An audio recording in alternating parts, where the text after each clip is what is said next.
Hello, BookTube. I'm here to do another book to film. It's been a while, but for our August of Adventures, the first book that we've read is Robert Louis Stevenson's Treasure Island, published in book form in 1883. Originally was serialized in 18 parts in Young Folks, October 1881 to January 1892. And it's been made into many films. According to Wikipedia, over 50 adaptations. I have by no means seen even close to a smidgen of those. The one that I've watched and doing is the first sound version, which was Victor Young's production for MGM in 1934. And that was starring uh, Jackie Cooper as Jim Hawkins, Wallace Beery as Long John Silver, and Lionel Barrymore as Bill, the captain, and not well Nigel Bruce as well as Squire Trelawney, who's better known for Dr. Watson in the Rathbone and Bruce series of films. Uh, but yeah, it was filmed. It was released in 1934, and it had a budget of over $800,000. It didn't do that well in the box office, but we'll get to that in a moment. The story, as I'm sure everybody knows, it's about a treasure island, an island with treasure on it, where Jim Hawkins is a young lad, early mid teenager, I guess you would say. He lives with his family at the Admiral Benbow, which is an inn, a tavern and an inn. And a mysterious stranger shows up, a seafaring man called Captain Billy Bones, and he's got a secret, and he's being pursued by other buccaneers slash pirates, and he's got the map for from Captain Flint to an island, and where the treasure is buried on this island, and it's a huge treasure. So he dies. Jim gets the map, and with Doctor Livesey and Squire Trelawney, they hire a ship. But unbeknownst to them at the beginning, the old Buccaneers that were Captain Flint's crew are make up most of the crew of the ship that Jim Hawkins is on. And Jim sort of bonds with, or he thinks he is, and with Long John Silver, but he's a snake in the grass. Let's put it that way. He just he bends whichever the wind blows for his own, safety, and he's very duplicitous. So they get to the island. There is a treasure. I won't go into all the details because we will actually be talking about the book itself, and there's quite a bit to talk about with this on a separate video. But as I say, it was made into adapted into over 50 films. The one of the earliest ones was 1920. Maurice Tournier for Paramount filmed it. It's a lost film now, but it would be great to see it. I think it was an hour long, and Wallace Beery was in it as well, but he was not Long John Silver. He was he was Israel Hands, and Wallace Beery had quite a long career. He lived from 1885 to 1949. I'm just looking at some notes here. He worked all the way through the silence and into the sound era until his death. Basically, he had a very gruff voice, and he was sort of known as a rabble rouser. And he made two films with Louise Brooks. Now We're in the Air in 1927, which is a lost film for the most part. There's about 10 minutes, I think, that has been found with some scenes with Louise Brooks, but the rest of the film has sadly disappeared. But a film that he did a year later with Louise Brooks, called Beggars of Life, is still here. It was a William Wellman film. But I suppose he's probably best known for his role in Grand Hotel, which was in the 30s. It was with Mary Dressler, and it's a very good film. And a lot of his stuff, I always liked him. His portrayal as Long John Silver is a little, you can see he's like they're poking fun at it. This was filmed.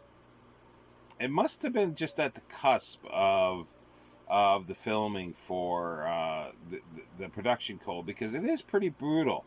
There's scenes of Blind Pew getting run over, like first knocked down by horses that are on a horse and carriage, and then the carriage sort of rolls over him, like the two wheels over his chest, and he's it's quite brutal. But Wallace Beery's portrayal of Long John Silver is a bit sort of tongue in cheek. He's always like, ooh, and then looking to the side, like, letting the audience know that he is what he's up to, which was a bit of a sort of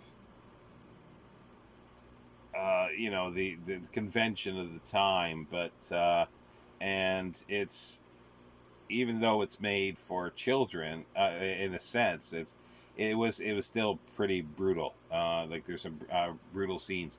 There's nothing spectacular about the filming of it or anything like that. There's a nice, good open scene, a long scene of the Admiral Benbow in the background. But yeah, and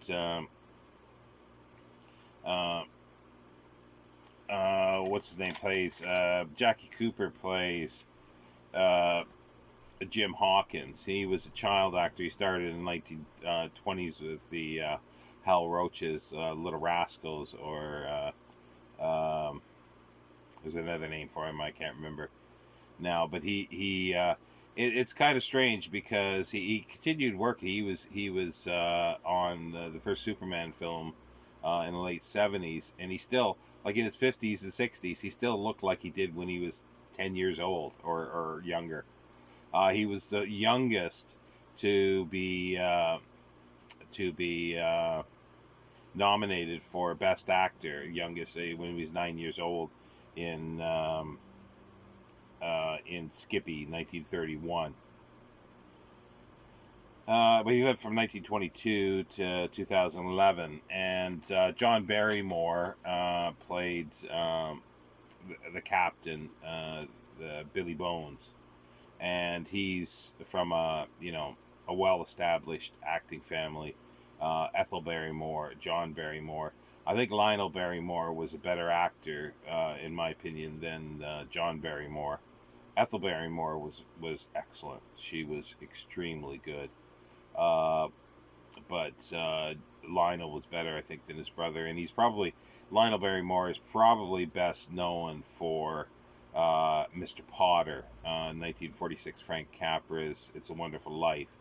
But he also was another Frank Capra, at least one other, I think a couple others actually, but You Can't Take It With You, which was a fabulous film as well. But yeah, the film is sort of almost unremarkable in many ways.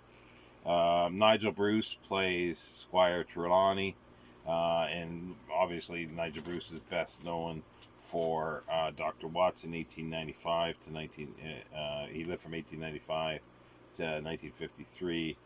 But yeah, it's like I say, there's some good scenes.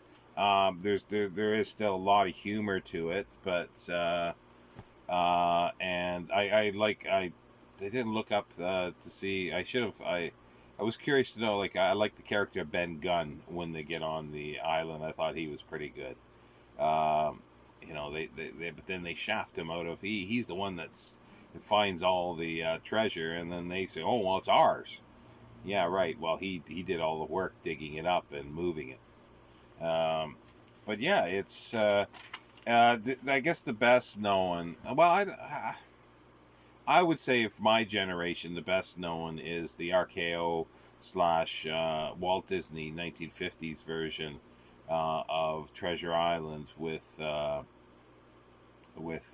Robert Newton and Bobby Driscoll. Robert Newton playing um, um, Long John Silver, and Bobby Driscoll playing Jim Hawkins. Um, but yeah, and the I'm just trying to think of it because there's not too, like I say, it's not the best of book to film to do, but I thought I would do it as just more or less talk about the actors, and because Victor Fleming, the director, was best known as a director for Gone with the Wind in 1939 and Wizard of Oz. So that's who he's best known for. But his directing in this is sort of unremarkable. It's just sort of workaday jobbing directing. There's nothing very spectacular about it. There's a lot of scenes that are very similar to the book and dialogue as well. There's the scene where um, Long John Silver goes to the stockade to speak to Dr. Livesey and Squire Trelawney and Captain Smollett. And Smollett just sends him packing basically, and nobody will help him get up. So there's scenes and dialogue that's directly out of it. They take a few liberties, but it's for the most part pretty close, I would say, to the book. When Jim goes to cut uh, the ship loose, it's very truncated. It's quite quick there, and as well as his time on the ship for that before he beaches it, and then his return back to the island. Um, yeah, it's just the beginning is a bit a little different. The aspect of Billy Bones and the way he dies is a bit different. But they've got the most of the cast of the characters in there. You got Blind Pew, and he dies. And I guess I need to mention another sort of version of it is early '90s Yellowbeard, which has a lot of things that are drawn from Treasure Island. Uh, Graham Chapman playing a pirate that's breaks out of prison. He was caught for tax evasion. They finally got him, even though he killed hundreds and hundreds of people, and he was ruthless. And he's looking for his son, who's has a map tattooed on his head. It's got Blind Pew is the character as well in there, and that's by John Cleese, and it's fabulous. It's got Cheech and Chong as well, Eric Idle. It's the whole nine yards, and it's a farce, and I thought it was quite good, and as I say, they borrowed a lot from Treasure Island. But yeah, I think that's about it. I don't think I have much more to say about the film.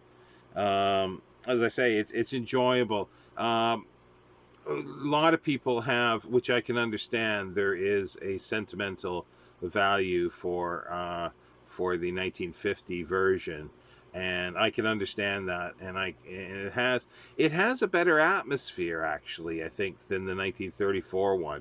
I haven't watched it in a long time, but it's a little better. But I do like aspects of the 1934 one better. And I don't know why, but being in color, it's Technicolor, the 1951, it just doesn't, it looks too clean. Even the 1934 one looks clean, like the sets and everything, but it still has a dinginess to it because of the black and white and the shadows, which you don't quite get, or you definitely don't get with the Technicolor for 1950. But yeah, so that's it. And do look out for our other videos, because we will be doing a video more on the book itself and talking about the book. And when I say we, that'll be Mark at Book Time with Elvis, and Mark at Richardson Reads. And also we will be doing our audio escapades for this, which is the 1938, I think, version of the radio play with Orson Welles. And the other thing that's nice dovetails with the film here is Wallace Beery, because Wallace Beery will be in Lost World, which we will be reading this coming week, and then the following week we'll be doing our silent moments on the Lost World 1925 Paramount picture. But anyway, that's it for now, and I'll be back next week. I'll be doing Lost World as well as a sound version, but every sort of book that we're reading for August of Adventures, I'll be doing a book to film on it. And hopefully I'll have a little more to say about the other films, but I just thought I'd come to talk about sort of the width and breadth of Treasure Island. Take care, BookTube.